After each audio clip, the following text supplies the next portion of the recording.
2 अक्टूबर। हाँ, 2 अक्टूबर को तो आप लोग जानते ही होंगे कि क्या आता है।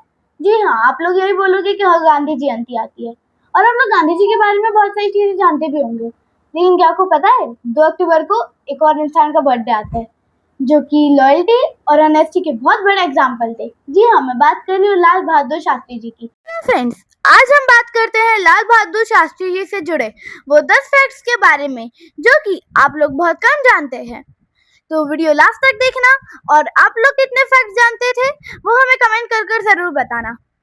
फैक्ट नंबर 1, लाल बहादुर शास्त्री जी का जन्म 2 अक्टूबर 1904 में उत्तर प्रदेश के मुगलसराय में हुआ था, गांधी जी के जन्म के 35 साल बाद।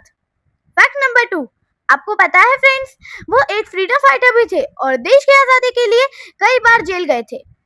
उनके टोटल डेज अगर काउंट करें तो तकरीबन 7 से 9 साल तक वो जेल में रहे। फैक्ट नंबर 3, वो सिर्फ 1 साल के थे जब उनके फादर की डेथ हो गई थी।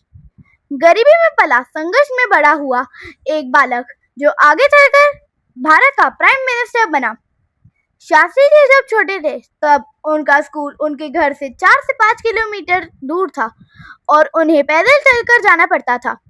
कभी कभार बारिश के मौसम में नदी को पार करने के लिए उसमें तैरकर जाना पड़ता था क्योंकि उनके पास नाव तक के पैसे नहीं थे।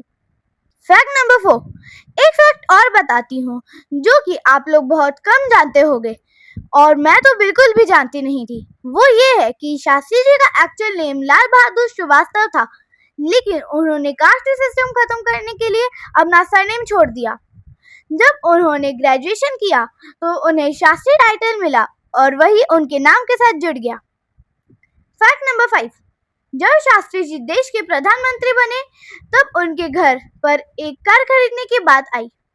उस वक्त उनके पास इतने पैसे नहीं थे कि वे कार खरीद सकें, इसलिए उन्होंने पंजाब नेशनल बैंक से लोन लिया। लोन का अमाउंट लगभग 5,000 रुपए था।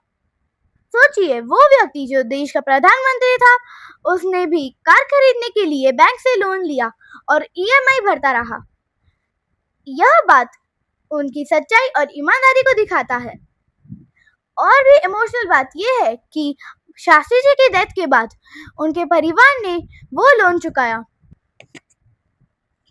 आज वो कार उनके बेटे अनिल श्रीवास्तव के पास है और एक तरह से देश के इतिहास का एक जिंदा मिसाल है जो बताता है कि प्रधानमंत्री कितना साधारण और ईमानदार हो सकता है।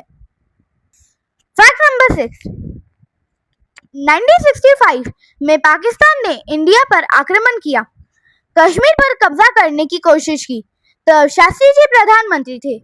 शास्त्री जी ने आर्मी को पूरी छूट दी कि वे जरूरत पड़ने पर इंटरनेशनल बॉर्डर क्रॉस करके भी पाकिस्तान को जवाब दे। ये एक बोल्ड फैसला था। अंत में भारत की जीत हुई। Fact number 7, India Pakistan war के समय शास्त्री जी ने देश को एकजुट करने के लिए एक पावरफुल स्लोगन दिया। फ्रेंड्स, आप लोग वीडियो पॉज करके बताओ कि वो क्या था। जी हाँ, वो नारा था जय जवान जय किसान, यानी कि जवान देश की रक्षा करे और किसान देश को खिलाए। एक समय ऐसा भी आया जब देश में अनाज की कमी हो गई थी। शास्त्री जी ने देश के लोगों से वीक में एक दिन उपवास रख के अनाज को बचाने की बात की और उस देशवासियों ने उसे फॉलो भी किया। इसकी शुरुआत उन्होंने अपने घर से की। फैक्ट नंबर 8, उन्होंने ग्रीन रिवॉल्यूशन और व्हाइट रिवॉल्यूशन को सपोर्ट किया। ग्रीन रिवॉल्यूशन यानी हरित क्रांति, जिससे अनाज की कमी दूर हुई, और व्हाइट रिवॉल्यूशन यानी श्वेत क्रांति, जिससे कि दूध की कमी दूर हुई। व्हाइट रिवॉल्यूशन के लिए उन्होंने बताओ किसकी मदद ली थी? यस, इट्स अमूल, जिसको उन्होंने पूरे देश में स्प्रेड किया।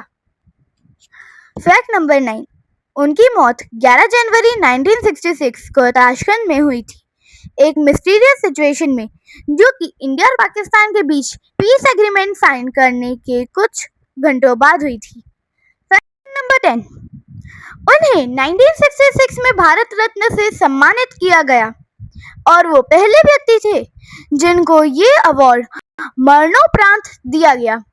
दोस्तों, लाल बहादुर शास्त्री जी की जिंदगी हमें ये सिखाती है कि असली लीडरशिप शो ऑफ से नहीं, सिंप्लिसिटी, ऑनेस्टी और नेशन फर्स्ट सोच से होती है।